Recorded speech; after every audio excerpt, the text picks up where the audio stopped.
Everyone, welcome back to the channel. The Diablo 4 Season 4 PTR patch notes just dropped, so we're going to go through these and see if there's anything new. Chances are a lot of it's going to be stuff that they talked about in the campfire chat. I do have a video on that if you want to take a look at that. It's about 10 minutes long and goes over the 2.5 hour campfire chat that they had. Here we go, just talking about the PTR again, April 2nd through April 9th. You have to be on PC and have a Battle.net account. Going to itemization, this looks like all stuff that they talked about before. Reducing the number of affixes, 3 on legendary, 2 on rare, basically going to be making rare items useless. Smaller pool of affixes, more relevant affixes, only sacred items in World Tier 3, only ancestral in World Tier 4. And then some new affixes, talking about legendary items being dropped from enemy level 95, which is World Tier, or Nightmare Dungeon Tier 41, which is pretty simple. I mean, enemies level 95. Gems are simpler, more useful, have a longer crafting tail. Gems now have core stats, and the more conditional bonuses have been simplified. So by core stats, I'm wondering if they mean, like in the old Diablos, some would give you like plus intelligence, plus strength, plus wisdom. What I'm really hoping they add is plus magic find. That's my favorite stat from Diablo 2. Just think of how much more fun the game would be if you just stack a bunch of magic find that was linked with uber drop rate as well. That would solve a lot of problems. It'd make people a lot happier. Looks like everything else was talked about. Uniques dropping earlier in the game. Talking about tempering, about how you have to gain these manuals. Once you do gain the manuals, then they're for unlimited use, so that's good. It's not just a one-time use. You just have to find them. It's like the glyphs for the Paragon board. You just got to find them, and then once you do, then you have them unlocked for that character. I'm talking about re-rolling with the manuals, adding affixes, greater affixes, has the little Roman numeral next to it. Masterworking, finding materials in the pit, which is basically a greater rift from Diablo 3. Codex of Power, one of the best updates they're doing for this PTR this season. You don't have to use up all your stash space just to hold on to aspects. Now you can just salvage the best ones and they'll always be in your Codex of Power. Great change. So happy that they made that change. Helltide Reborn. Now this is something that I remember them going over, but I don't remember much of it. I was actually going to rewatch the video on this. As you battle through the Helltides, you generate threat. There's that little threat bar over here.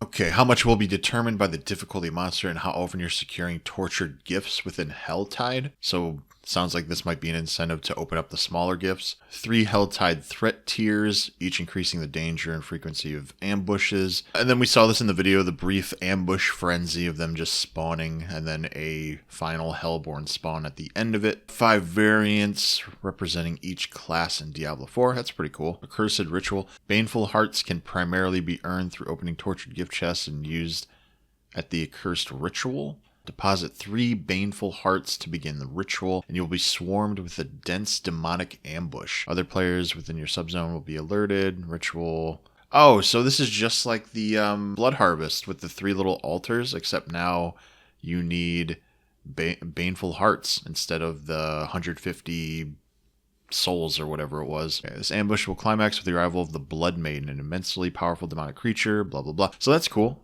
Hopefully they will drop a boatload of cinders. Anything that'll make me want to play Helltide more, I am a fan of. Helltide's so unfun that I'm making guides on how to complete it as quickly as possible. Get 550 cinders in under 10 minutes. I feel like when I make material on how to quickly do something, that's probably not good. I mean, I never did that for Blood Harvest.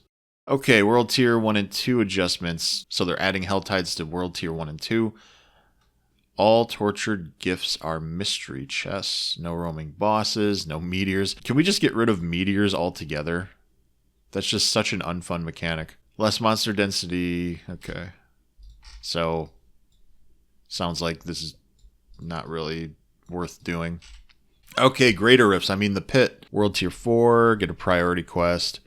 Tier 46 Nightmare Dungeon. Upon completion, you'll begin to collect Rune Shard during endgame activities. Collect enough Rune Shard to ultimately activate the obelisk. Activating the obelisk will send you to the pit. Slay enough enemies before a 10-minute timer runs out. Each death removes time from the clock. So first it's 30 seconds, then 60, then 90, and subsequent deaths will remove... Oh, so it only maxes out at 90, so it's not too terrible, I guess.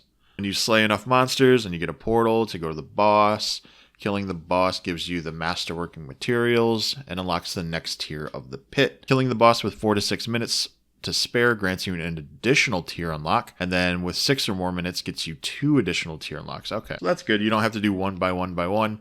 If your character is just that much more powerful than the current level that you're on, then you can just skip 2 of them. Pit has hundreds of tiers. Okay. If mastery expires, you'll still receive loot, but you won't get any masterworking materials. Boss ladder. Echo of Endariel joins the ladder. Same bracket as Duriel. Summoning parts can be acquired from Beast in the Ice and Lord Zir. Tormented echoes of all ladder bosses can be summoned with Stygian stones, obtained from deep within the pit. Tormented echoes, so that's like the super powerful. That's the level 200 ones, right?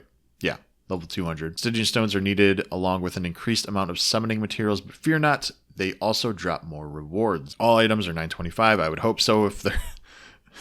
I would hope so. Defeating your first tormented echo drops 1 resplendent spark.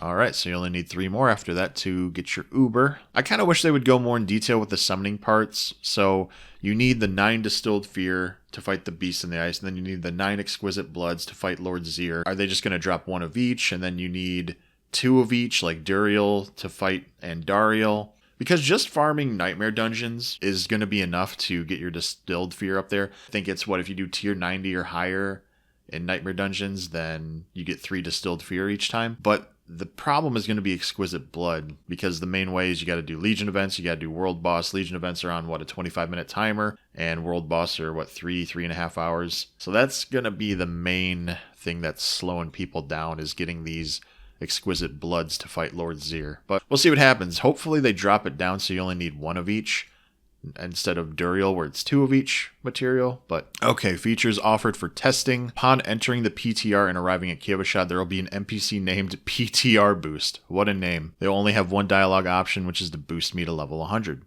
Okay, so this is basically stuff that they already talked about. How to provide feedback, how to install the PTR, class updates and full patch notes. Here we go. A lot of changes coming. For a full rundown, you can see our full updates below. If you're looking for too long, didn't read, you can expect 3 high-level concepts. Okay, I think this is the 3 points I talked about in the campfire chat. Let's get into this. Now, originally, I was going to go through all the different little balance updates, but I realized this video would be well over a half hour, maybe close to an hour long, and nobody wants to watch that. So what I'm going to do instead for the balance updates is just talk about the main things that I think will have an effect. And then in the comments, let me know if there's anything that I missed, or if there's anything that you found interesting in these patch notes as well. So first thing being, barbs are just getting a big nerf for the main builds that they have, which is Charge and Hoda. So Banished Lord's Talisman, this is the bonker. Critical strike overpower damage reduced from 80 to 20 to 20 to 60, but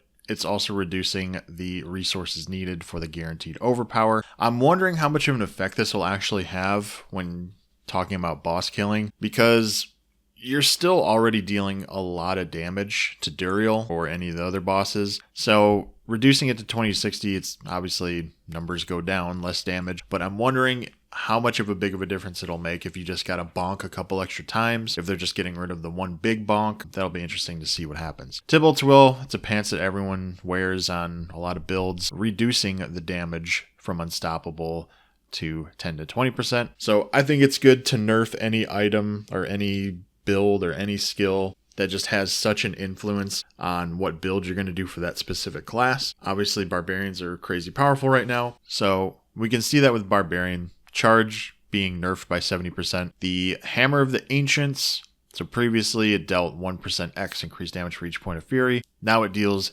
2% additive increased critical strike chance for every 10 fury you had when using it. So they're definitely trying to slow Barbarians down. I don't know how successful that's going to be, because Barbs is still just crazy powerful. It'll be interesting to see if the Call of the Ancients gets used more, because they did buff all 3 of the Ancients with some new abilities, and Unbridled Rage is also getting damage reduced. Unbridled Rage, from what I've seen, most Barbarians are using this ultimate, so it'll be interesting to see if they switch off it, or if this 100% multiplicative damage is still good enough.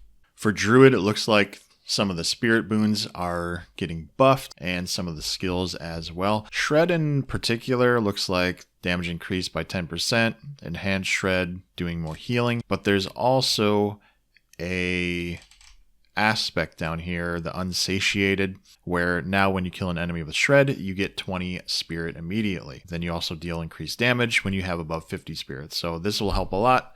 A lot of the time when I'm playing with my Druid shred build, I just kind of run out of steam and kind of just have to stand around for a little bit. So hopefully this will just keep me going with shred. And then also up here, I just passed it, lacerate, which is something they talked about during the campfire chat. So they took the old Supreme, combined it with the Prime one, and then just gave the new Supreme, when it critical strikes, shape-shifting skills deal 4% increased damage for 10 seconds, now up to 40%. So that'll help with lacerate. It seems like whenever Blizzard during their campfire chat specifically talks about a build or something that they're making better, then that build just kind of goes off the chart. We saw that with the Charge Barbarian, and now we're going to see it with lacerate to see if that is the best build for Druids. I don't know, Shred is currently pretty high up there. We'll see if Shred still remains at the top, or we'll see if lacerate takes it over. And then a lot of their paragons are getting buffed as well.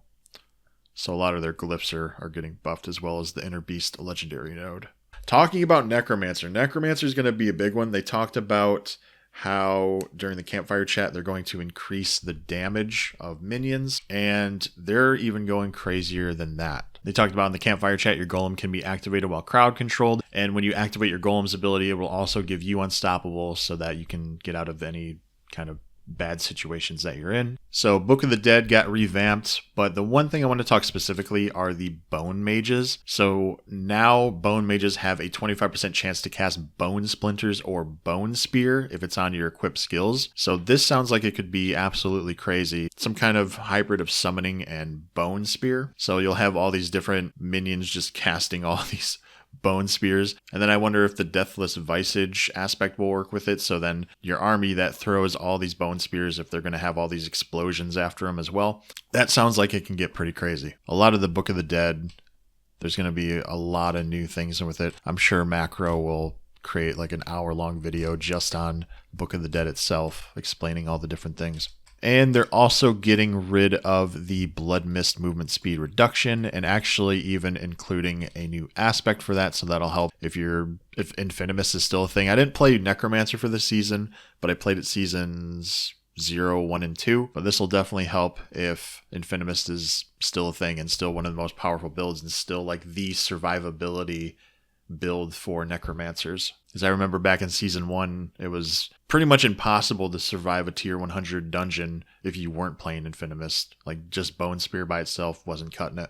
And looks like some changes to Paragon, Control Glyph. You and your minions deal 20% increased damage. So the changes with Necromancer is probably my favorite thing I've read so far with the classes, and could be enough to bring me back to playing Necromancer for Season 4, at least for the PTR. For Rogue, it sounds like they're really trying to push grenade damage. So we can see if we search for grenades, this is everything that's going on with rogues and grenades here. As I mentioned earlier, typically what they talk about in the campfire is what they're trying to push the most and what they think that will be the biggest difference from previous seasons. So they talked about adding in grenade damage to pretty much everything. It sounds like they really think that, looking at the data, grenade-based builds are going to be pretty popular for Season 4. Because as you can see here, they're just adding on these extra grenade damage affixes to the aspects. So now Tricksters. Now, I'm pretty sure this works with Caltrops. Now additionally increases your grenade skill damage by 25 to 40. Of Surprise now increases damage 25 to 40. Of Artful Initiative has a range with higher potential, increased to 25 to 40. So they're really just trying to add in all this grenade damage. It's just not getting a lot of love in current almost year that Diablo 4 has been out, so they're trying to buff the other abilities. I think that's the right call. I think that's about it for Rogue. Going into Sorcerer, mastery skills are now considered core skills. They talked about this will help condense the affix pool when you're looking at your gear. The one thing I saw that I thought was pretty cool is talking about the Flame Weaver, the unique gloves. Casting Firebolt through your firewall causes it to split into 4 bolts, each dealing 80 to 100% more damage. I feel like this would go perfect with the going infinite flame shield build that I just made. Hopefully that the gloves themselves have attack speed on them, but just being able to make the build even stronger by just making these bolts split off and then just dealing more damage, I think that'd be a cool thing. Frozen Orb, they talked about that during the campfire, about how now you can direct where you want it to go. Flame Shield, Enhanced Flame Shield, this seems like it's getting a bit of a nerf because I would much rather have 25% increased movement speed instead of a 50% larger burn radius. They also have an interesting legendary aspect of Tenuous Destruction. Deal 25 to 40% increased damage while you have no defensive skills on your action bar. I'm wondering how many people are actually going to use this, since teleport is a defensive skill and teleport is one of, if not the best mobility skill in the game. You can still use teleport as an enchantment slot, but is it going to be worth losing all of the defensive skills on your skill bar?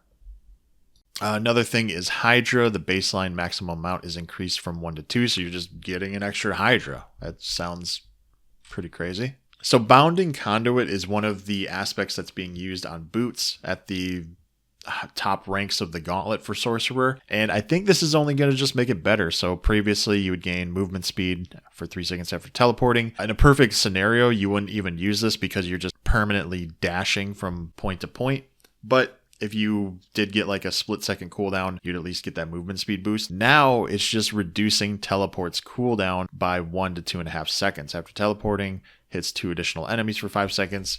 That hitting those 2 enemies will proc the implicit stat on your boots so that now you can teleport even more quickly. So I think this is going to be a big buff, especially for people who are playing in the gauntlet or just speed farming in general. And they're changing around the staff. I think this is a good change. I don't know how good this will be, but I can tell you that I've basically never used this staff, or many of the unique items that you get. You just never use them because they're just, it's unique, but it's not good at anything. So changing close enemies replaced with ranks of charged bolts.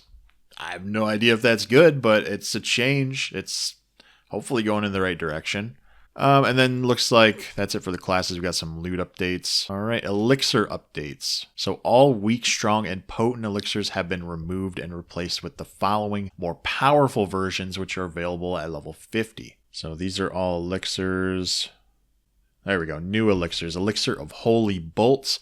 After killing an enemy, Holy Bolts fire from the corpse of that enemy.